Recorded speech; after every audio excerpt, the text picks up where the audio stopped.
ফাঁসি হোক দোষীদের এবং আগামী রবিবারের মধ্যে সিবিআইকে ফাঁসি ব্যবস্থা করতে হবে এবং পুরোপুরি তদন্ত উদ্ঘাটিত করতে হবে। যদিও আমাদের কলকাতা পুলিশ তদন্তের 90% করে দিয়েছে। एक लड़की का बलात्कार होता है अपने ही अस्पताल में। वो चिल्लाई तो किसी ने अस्पताल में सुना नहीं। मैं दोबारा कहती हूँ, तेरा रेप मेरा रेप की पॉलिटिक्स को बंद करें ममता दी। प्रदेश की होम मिनिस्टर ममता जी हैं। हेल्थ का चार्ज किसके पास है? मुख्यमंत्री कौन है? तो किसके खिलाफ वो प्रदर्शन कर रही थी? अपने खिलाफ। प्रोटेस्टर्स अनसेफ हैं, रेपिस्ट और मॉब सेफ है। ये कहां का न्याय है? मीडिया के रिपोर्ट्स के मुताबिक उस महिला के मृत शरीर से, आंखों से, वजाइना से खून बह रहा था। उसकी छाती पर वार हुआ था, पेट पर वार हुआ था, टांगों पर वार हुआ था, दोनों हाथों के नाखून टूटे पाए गए। निश्चित रूप से जब उसका बलात्कार हो रहा था, वो महिला अत्याचार से जूझ रही थी।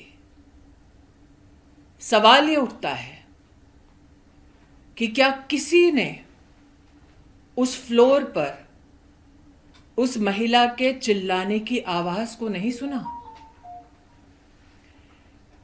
मीडिया की रिपोर्ट्स के अंतर्गत ये भी जानने में आया है कि 150 mg सीमन उस महिला में पाया गया। क्या ये एक रेपिस्ट का काम है? क्या ये संभव था कि वो व्यक्ति उस महिला को रेप भी कर रहा था, टांगे भी तोड़ रहा था, हाथ भी तोड़ रहा था, आंखें फोड़ रहा था, छाती पे मार रहा था, पेट पे मार रहा था, वो महिला चिल्ला रही थी और ना कोई सुन पाया, और ये सारा कृत्य उस एक रेपिस्ट ने अकेले किया? वो कौन है जिसकी वजह से अस्पताल में वो रेपिस्ट आश्वस्त था कि वो रेप करने के बाद घर लौट सकता है? वो कौन है जिसने इतने जघन्य अपराध के बाद भी अस्पताल के उसी फ्लोर पर रेनोवेशन जारी रखा? क्राइम सीन कितना बड़ा है? अस्पताल में ये किसने डिसीजन लिया? वो कौन है पुलिस में जिसने इस महिला के माता पिता को फोन कर कर ये कहा कि लड़की ने आत्महत्या की है? उस ऑफिसर के खिलाफ अब तक क्या कार्रवाई हुई है?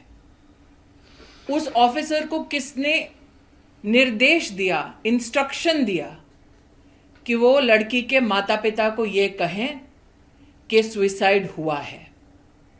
वो ऑफिसर और उसका अगर सुपीरियर ऑफिसर है तो वो इस निष्कर्ष पर कैसे पहुंचे, और अगर किसी के इशारे पर पहुंचे तो वो व्यक्ति कौन है? सवाल ये भी उठता है कि रेपिस्ट निश्चिंत है, लेकिन प्रोटेस्टर्स पर मॉब आकर हमला करती है। ये कैसे संभव है कि गुंडों की एक फौज इकट्ठी होती है शहर में और पुलिस को पता तक नहीं चलता? ये कैसे संभव है कि गुंडे आकर, मॉब आकर अस्पताल में तोड़फोड़ करते हैं और मीडिया की रिपोर्ट ये कहती है उन चीजों के साथ तोड़फोड़ करते हैं जो शायद एविडेंस का हिस्सा है? आज मैं सबसे गुजारिश करती हूं, सबसे निवेदन करती हूं, हम में से कई हैं जो मीडिया में हैं, पॉलिटिक्स में हैं, साधारण नागरिक का जीवन जी रहे हैं। निर्भया के निर्मम कांड के बाद हम सब हिंदुस्तानियों ने आवाज उठाई थी। कानून में भी बदलाव लाया गया, कानून को सख्त किया गया। जुडिशरी में आज महिला के ऊपर हुए अत्याचारों के केस कितने समय से लंबित हैं, इस वक्त मैं उस पर चर्चा नहीं कर रही।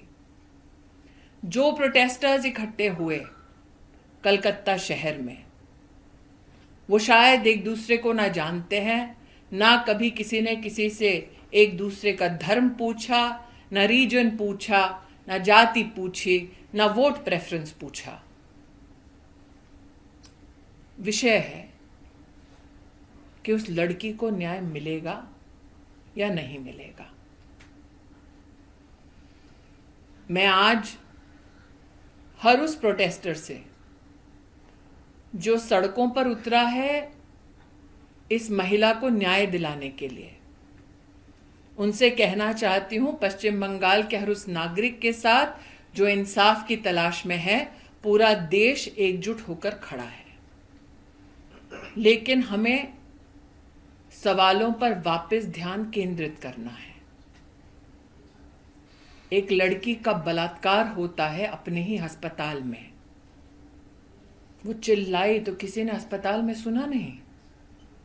उसकी टांगें तोड़ी गई, पेल्विक रीजन तोड़ा गया, हाथ तोड़े गए, नाखून उखाड़े गए, छाती पर मारा गया, पेट पर मारा गया, आंखें फोड़ी गई, वजाइना से ब्लीड कर रही थी, आंखों से ब्लीड कर रही थी, और ये सब एक रेपिस्ट ने किया।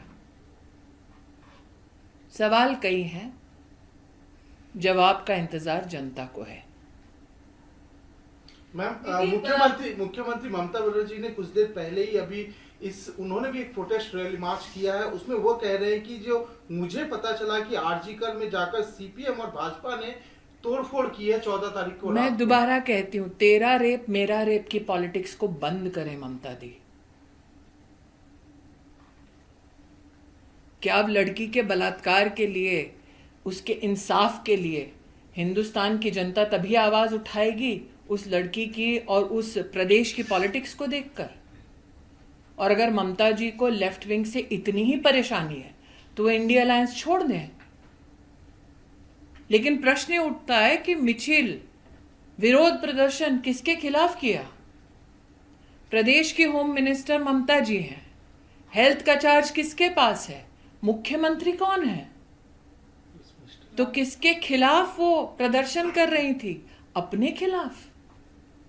जनता की आंखों में धूल झोंकना बंद करें। जनता जो जवाब मांग रही है उन जवाबों को दें।